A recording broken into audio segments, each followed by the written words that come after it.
Sir, ഈ ശബരിമല വിഷയമാണ് ഞങ്ങൾ ഇന്നലെ കൊണ്ടുവന്ന സഭാ നടപടികൾ സ്തംഭിക്കുന്നതിന് കാരണമായത്. സാർ, ഇന്നലെ വന്ന ഹൈക്കോടതി വിധി വളരെ ഞെട്ടിക്കുന്നതാണ്. കാരണം ഒറിജിനൽ സ്വർണം മൂടിയ ദ്വാരപാലക ശില്പം ഉയർന്ന നിരക്കിൽ വിൽപ്പന നടത്തി എന്നാണ് ഹൈക്കോടതിയുടെ ഫൈൻഡിംഗ്. സാർ, ശബരിമലയിലെ ദ്വാരപാലക ശില്പം ഉയർന്ന നിരക്കിൽ വിൽപ്പന നടത്തി എന്നുള്ളൊരു ഫൈൻഡിംഗ് ഉണ്ടായിരിക്കുന്നു. അല്ല, ലെറ്റ് മീ കംപ്ലീറ്റ്. ഉണ്ടായിരിക്കുന്നു. മാത്രമല്ല പുണ്യപരിപാവനമായ ശബരിമല അമ്പലത്തെ മാത്രമല്ല ലക്ഷക്കണക്കിന് വിശ്വാസികളെ കൂടി വഞ്ചിച്ചിരിക്കുകയാണ് ദേവസ്വം ബോർഡ്.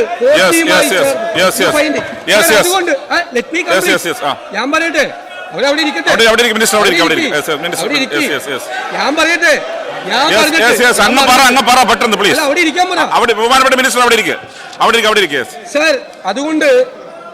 അതുകൊണ്ട് ഗൗരവതരമായി ഞങ്ങളുടെ ഡിമാൻഡ് ബഹുമാനപ്പെട്ട ദേവസ്വം ബോർഡ് മന്ത്രി രാജിവെക്കണം, ദേവസ്വം ബോർഡിനെ പുറത്താക്കണം.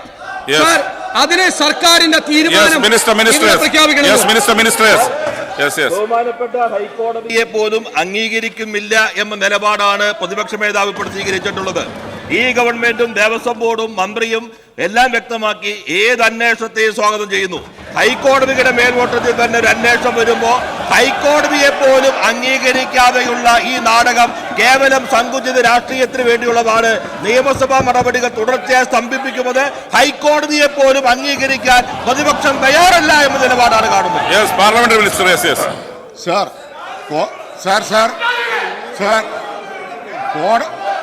ഉന്നത നീതിപീഠത്തിൽ പ്രതിപക്ഷത്തിന് വിശ്വാസം നഷ്ടപ്പെട്ടിട്ട് കുറച്ചു കാലമായി തുടർച്ചയായി തിരിച്ചടികൾ പ്രതിപക്ഷത്തിന് ലഭിച്ചുകൊണ്ടിരിക്കുകയാണ്.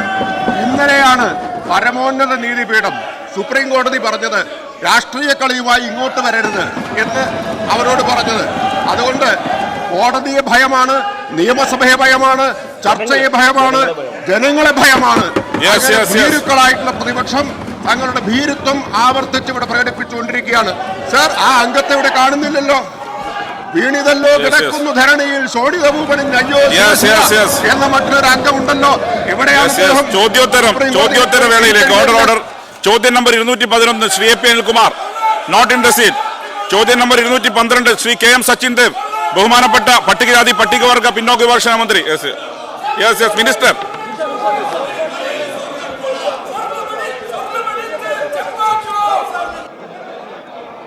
Sir, please. Yes, minister. No, നിങ്ങൾ ബഹുമാനപ്പെട്ട പട്ടികജാതി. ഓവർസീസ് സ്കോളർഷിപ്പ് പദ്ധതി വഴി 1059 പട്ടികജാതി വിദ്യാർത്ഥികളെയും 80 പട്ടികവർഗ വിദ്യാർത്ഥികളെയും വിദേശ പഠനത്തിന് അയച്ചിട്ടുണ്ട്. ഉന്നതി ഓവർസീസ് സ്കോളർഷിപ്പ് പദ്ധതിക്കായി പുനഃസംഘടനത്തിന് ശേഷം 404 പട്ടികജാതി വിദ്യാർത്ഥികളെയും 36 പട്ടികവർഗ വിദ്യാർത്ഥികളെയും വിദേശ 1139 പട്ടികവർഗ കുട്ടികളെ ഇന്ന് വിദേശ പഠനത്തിനായിട്ട് അയച്ചിട്ടുണ്ട്.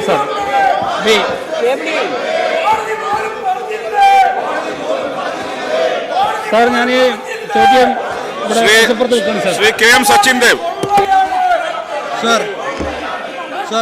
പട്ടികജാതി പട്ടികവർഗ വിദ്യാർത്ഥികളുടെ ഉന്നത വിദ്യാഭ്യാസത്തിന്റെ സാധ്യതകളെ ഫലപ്രദമായി വിനിയോഗിക്കുന്ന പദ്ധതികളാണ് ഗവൺമെന്റ് ഇപ്പോൾ നടപ്പിലാക്കിക്കൊണ്ടിരിക്കുന്നത്. സാർ, വിദേശ പഠനം സാധ്യതകളെ കൂടുതൽ പ്രയോജനപ്പെടുത്താൻ കഴിയാവുന്ന വിധത്തിൽ ഏറ്റവും ആധുനികമായി ഗവൺമെന്റ് രൂപീകരിച്ച വിദ്യാഭ്യാസ പദ്ധതികൾ ഏതൊക്കെയാണ് എന്നുള്ളതാണ് സാർ ചോദ്യം.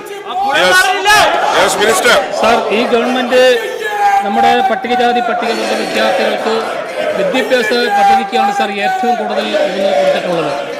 പരമാവധി ഈ വിഭാഗത്തിലെ കുട്ടികൾക്ക് ഏറ്റവും നല്ല വിദ്യാഭ്യാസം കൊടുക്കുക എന്നുള്ള ഗവൺമെൻറ് ലക്ഷ്യത്തിനെ അടിസ്ഥാനമാക്കി നമ്മുടെ കുട്ടികളെ വിദേശ പഠനത്തിന് അയക്കുന്നു എന്നതാണ് ഏറ്റവും പ്രധാനപ്പെട്ട ഒരു കാര്യം. രണ്ടാമത് പ്രധാനമായിട്ടുമുള്ളത് സാർ, നമ്മുടെ കുട്ടികൾക്ക് സിവിൽ സർവീസ് മേഖലയിലേക്ക് നമ്മുടെ കുട്ടികളെ വളർത്തിയെടുക്കുന്നതിന് വേണ്ടിയിട്ടുള്ള ഒരു പരിശീലന പരിപാടിയും ഏറ്റവും നല്ല രീതിയിൽ ഈ വകുപ്പ് നടത്തി വരുന്നുണ്ട്.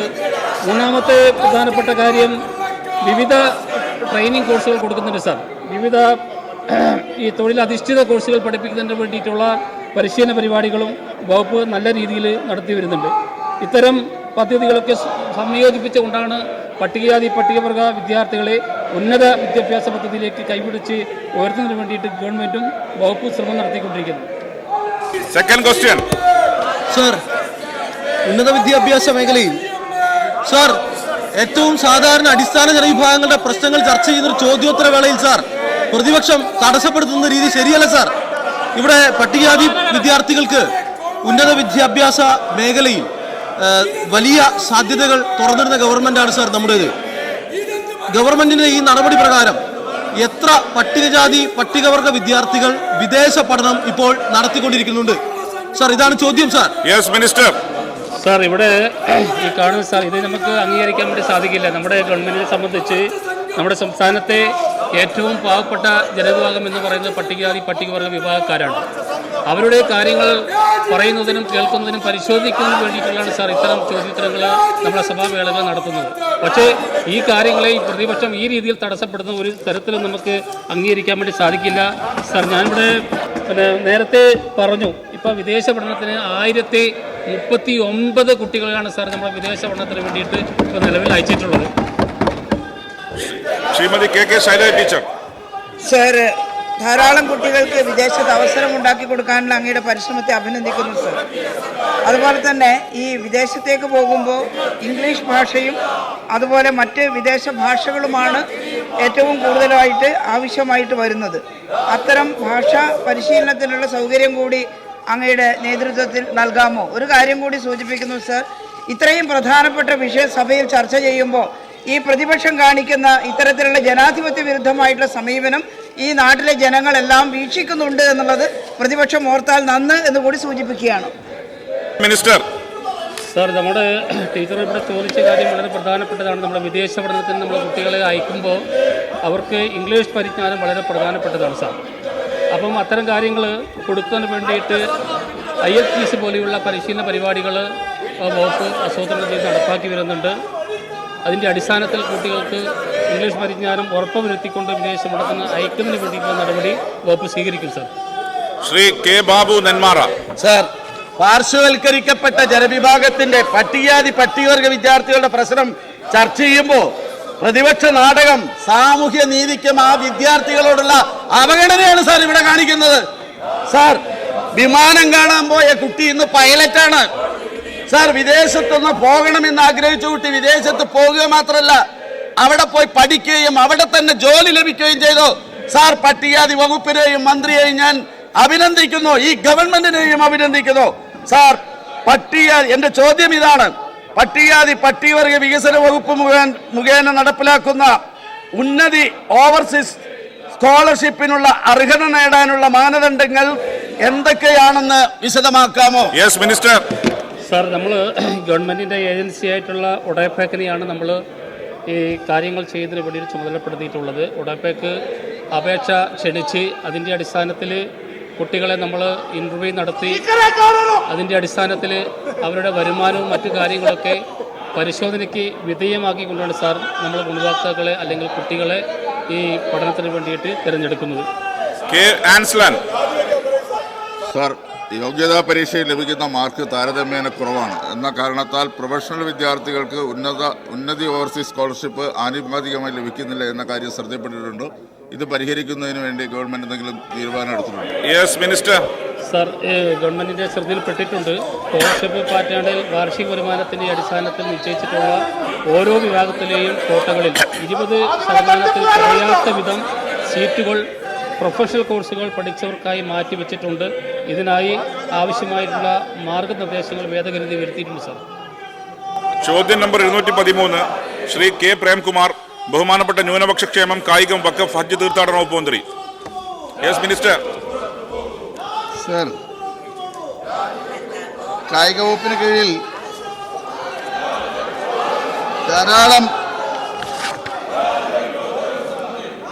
കായിക വികസനം ലക്ഷ്യമിട്ട് വിദേശ സർക്കാരുമായി സഹകരിച്ചുകൊണ്ട് വിവിധങ്ങളായിട്ടുള്ള പദ്ധതികൾക്ക് തുടക്കം കുറിച്ചിട്ടുണ്ട്. ഇതിന്റെ മിനിസ്റ്റർ പറഞ്ഞോ? മേശപ്പുറത്ത് വെക്കാണ് sir. Yes, thank you. Shri K Premkumar. Sir, കായിക വകുപ്പിന് കീഴിൽ രൂപീകരിച്ച പൊതുമേഖലാ സ്ഥാപനമായിട്ടുള്ള സ്പോർട്സ് കേരള ഫൗണ്ടേഷന്റെ പ്രവർത്തന പുരോഗതി വിശദമാക്കാമോ എന്നതാണ് സാർ ചോദ്യം. നമ്മുടെ നാടിന്റെ കായിക മേഖലയെ ബാധിക്കുന്ന പ്രധാനപ്പെട്ട പ്രശ്നം സഭയിൽ ചർച്ച ചെയ്യുമ്പോൾ ആ രംഗത്ത് കേരളം കൈവരിച്ച മുന്നേറ്റവും അതിന്റെ സാധ്യതകളെയും സംബന്ധിച്ച് ചർച്ച ചെയ്യുന്ന ഈ ചോദ്യോത്തരവേള പോലും തടസ്സപ്പെടുത്തുന്ന ജനാധിപത്യ വിരുദ്ധമായ നടപടിയാണ് സാർ ഇവിടുത്തെ പ്രതിപക്ഷം സ്വീകരിക്കുന്നത്.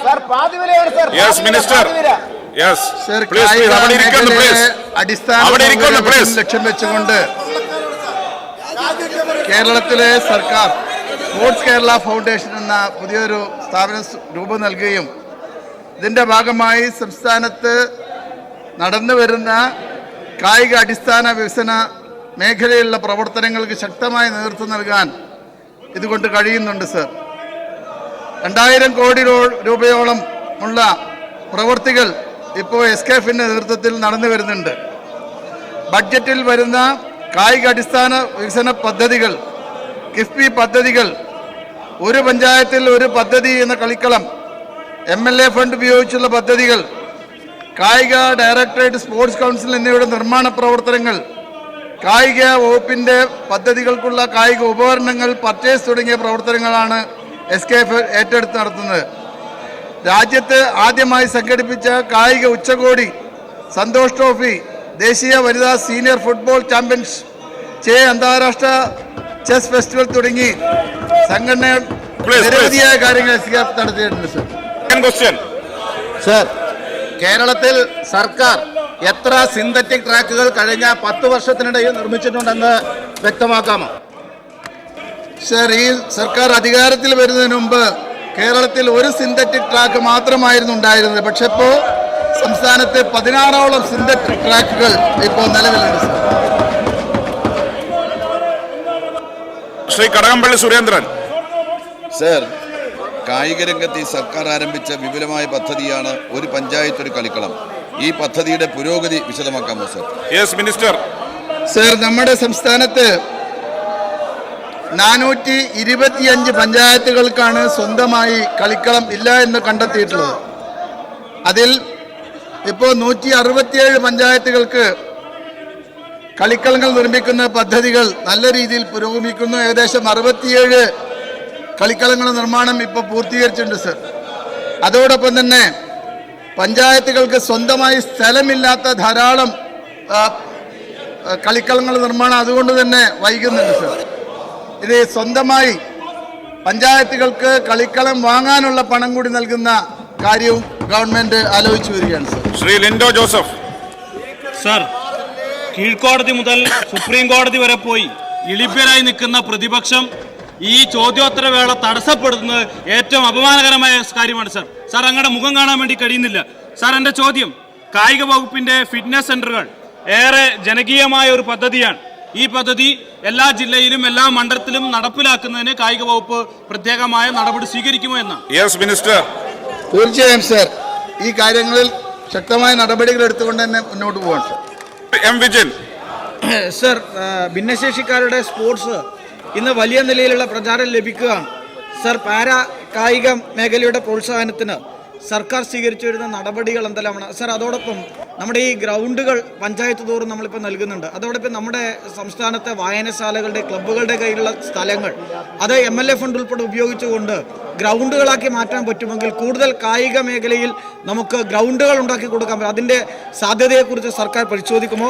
സർ, പ്രതിപക്ഷത്തിന്റെ ഈ ജനാധിപത്യ വിരുദ്ധ സമീപനത്തെ ചോദ്യോത്തരവേള തടസ്സപ്പെടുത്തുന്നതിന് വളരെ ഗൗരവമായി കാണുന്നത്. എവിടെ പരിപാടി അവതരിപ്പിച്ചാലും ദയനീയമായ അവസ്ഥയാകുന്ന സാഹചര്യമാണ് പ്രതിപക്ഷത്തിലുള്ള ജനങ്ങൾ തിരിച്ചറിയുക തന്നെ ചെയ്യും.